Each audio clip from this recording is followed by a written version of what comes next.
From as early as the narrator could remember, there was something unsettling about the way their father behaved. It wasn't something they could pinpoint at first, just a lingering feeling, an unspoken tension that loomed over their family.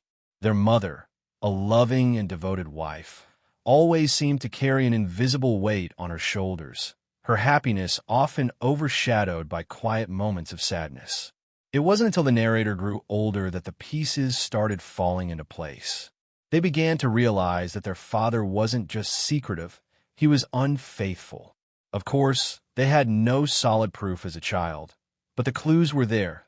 The hushed phone calls, the sudden changes in his mood, and the way his attitude toward their mother shifted dramatically depending on the circumstances.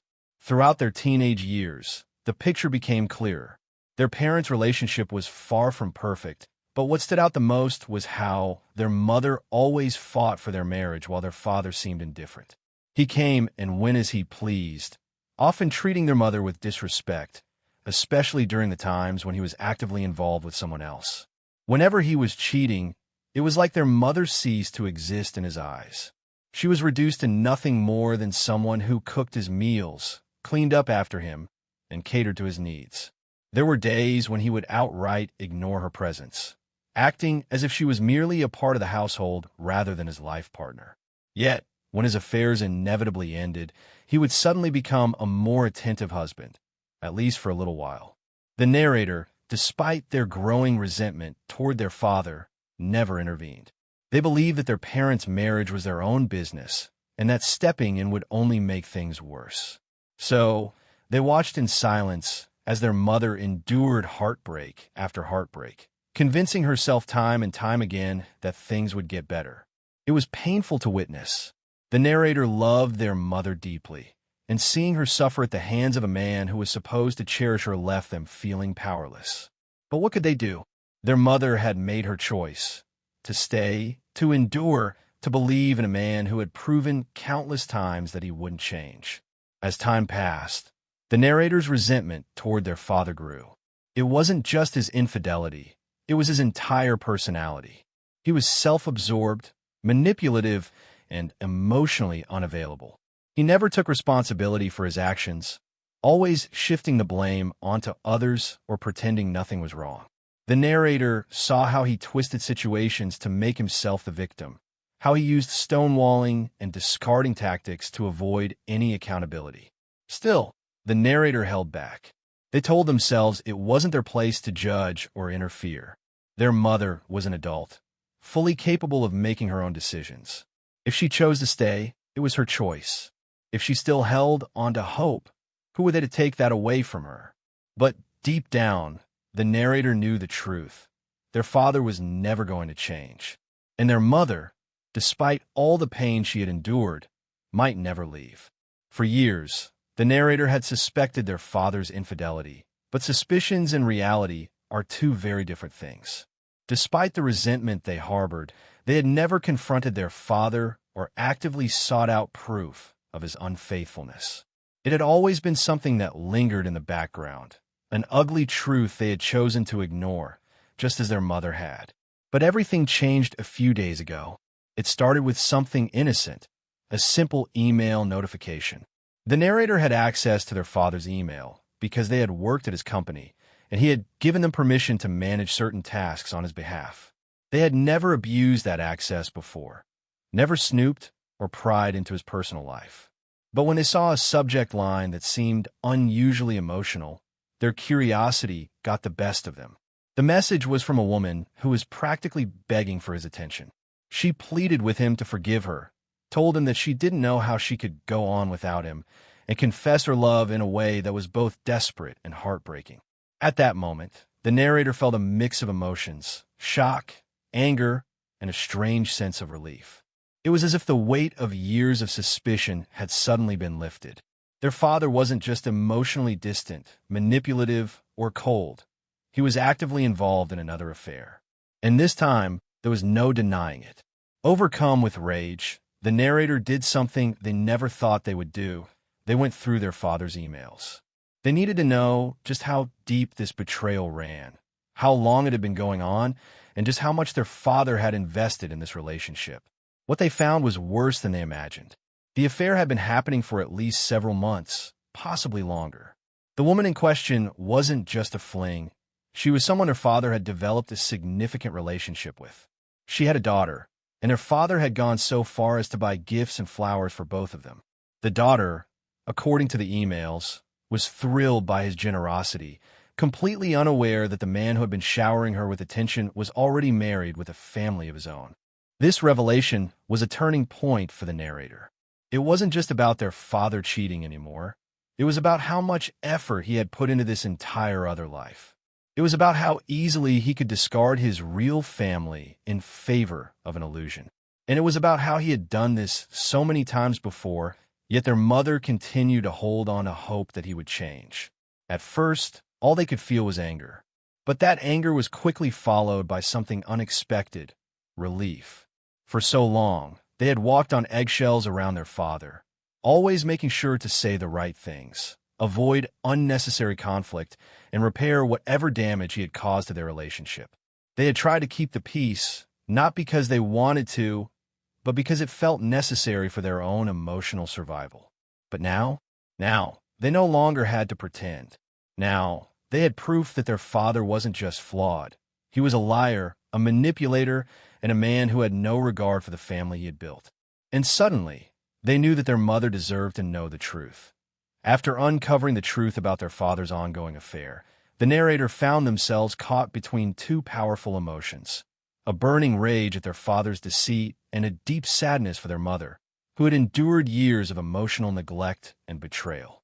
For years, their mother had tolerated their father's infidelity, either out of love, fear, or a desperate hope that he would change.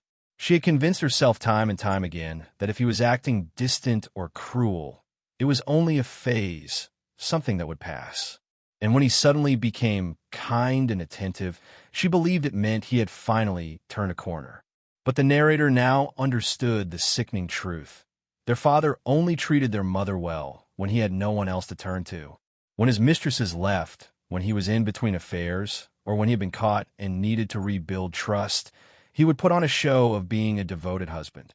And just as soon as he found someone new, he would return to his old ways, discarding his wife, treating her like a maid, and making her feel invisible. That realization filled the narrator with a sense of duty. They had always stayed silent, always looked away, believing it wasn't their place to interfere in their parents' marriage. But this time it felt different. This time, they had undeniable proof of their father's infidelity. This time, they had the power to expose him, to force their mother to see what he had been doing behind her back. But would telling her really change anything? Would their mother finally leave after all these years, or would she forgive him again? That question haunted the narrator. They knew their mother had endured decades of pain, yet she had never found the strength to walk away. And if she had stayed for so long, despite knowing deep down that her husband was unfaithful, what would make this time any different? The internal battle raged on. Should they tell their mother the truth and risk devastating her? Or should they keep it to themselves and spare her the heartache of yet another betrayal? A part of them felt like it wasn't their place to interfere in their parents' marriage. What if their mother already suspected? What if she had chosen to stay, knowing everything but not wanting to face the pain of starting over alone in her 50s? But another part of them knew that silence was complicity. Staying quiet meant allowing their father to continue his pattern of lies, manipulation, and emotional abuse. It meant watching their mother suffer without ever giving her the chance to make an informed decision about her own life. The weight of the truth was suffocating. The narrator found themselves avoiding their father, barely able to look him in the eye without feeling disgusted. Every moment spent under the same roof as him felt like an unbearable charade. They had once thought of him as a complicated, flawed man. Now, they saw him for what he truly was: a self-centered, deceitful person who didn't care about anyone but himself. Their father had discarded people like broken toys, moving from woman to woman, relationship to relationship, with no sense of loyalty or guilt. And he had done this for years, perhaps even decades, while their mother continued to sacrifice, to love, to believe. The narrator knew they couldn't live with this secret forever. Their mother had to know the truth. But how would she react? Would she finally walk away? Or would she once again choose to stay in a marriage built on lies? The weight of the truth became unbearable. The narrator knew they could not continue living under the same roof, pretending everything was normal. Their father's betrayal was not just a one-time mistake, but a lifelong pattern of deceit, manipulation, and emotional neglect. After days of internal turmoil, the narrator decided they could not keep this secret any longer. Their mother deserved the truth. No more illusions, no more false hopes, just the raw, painful reality. One evening, while their father was out, they sat their mother down. Their heart pounded, their hands trembled, and their throat felt dry. They had rehearsed this conversation over and over in their head, but now that it was happening, the words felt heavier than they had imagined. "Mom, I need to tell you something." As they spoke, their mother listened in silence, her face unreadable. The narrator explained everything. How they had found the emails, how the woman was begging for forgiveness, how their father had been supporting this woman and her daughter. They even revealed how he treated their mother, well, only when he had no one else to turn to. A deep silence settled in the room. The narrator braced themselves for an emotional outburst, for anger, for devastation. But their mother just sat there, her expression blank. Finally, she let out a long sigh and said softly, "I already knew." The words hit the narrator like a slap. "You knew?" They asked, barely able to process what she was saying. Their mother nodded. "Maybe not about this exact woman, but I always knew. I've known for years." It was a heartbreaking confession. Their mother had been fully aware of the infidelity all along. She just chose to stay. The narrator couldn't understand it. Why? Why endure so much pain? Their mother's eyes filled with tears as she tried to explain.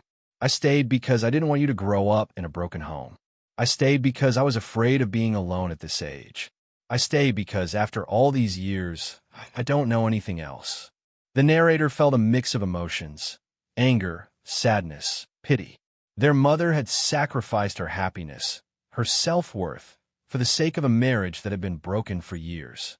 "But Mom, you don't have to stay anymore." Their mother looked away, her hands shaking. "And then what? Start over at my age? Be alone for the rest of my life?" The conversation didn't end with a dramatic decision. Their mother didn't immediately pack her bags or kick their father out. Instead, she just sat there, lost in thought, as if replaying the last 30 years of her life in her mind. That night, when their father returned home, the narrator couldn't stand to look at him. He was oblivious to the fact that his secret was out, that his family was unraveling before him. Days passed, and things remained unchanged, at least on the surface. But something inside their mother had shifted. She no longer clung to the hope that he would change. She no longer excused his actions. And then, one morning, she made a decision. She told their father she wanted a separation. For the first time, he was the one who looked lost. He begged, he promised, he tried every trick in the book. But this time, their mother wasn't falling for it. It wasn't an easy process. The separation took time. There were moments when their mother doubted herself, moments when she considered going back. But in the end, she chose herself. For the narrator, it was a bittersweet victory. They had wanted their mother to break free from the toxic cycle, but it hurt to see her struggle with the weight of her decision. Decades of emotional damage weren't undone overnight. As for their father, he quickly moved on, finding comfort in another woman's arms, just as expected. But this time, their mother wasn't waiting for him to come back. And for the first time in years, she was free.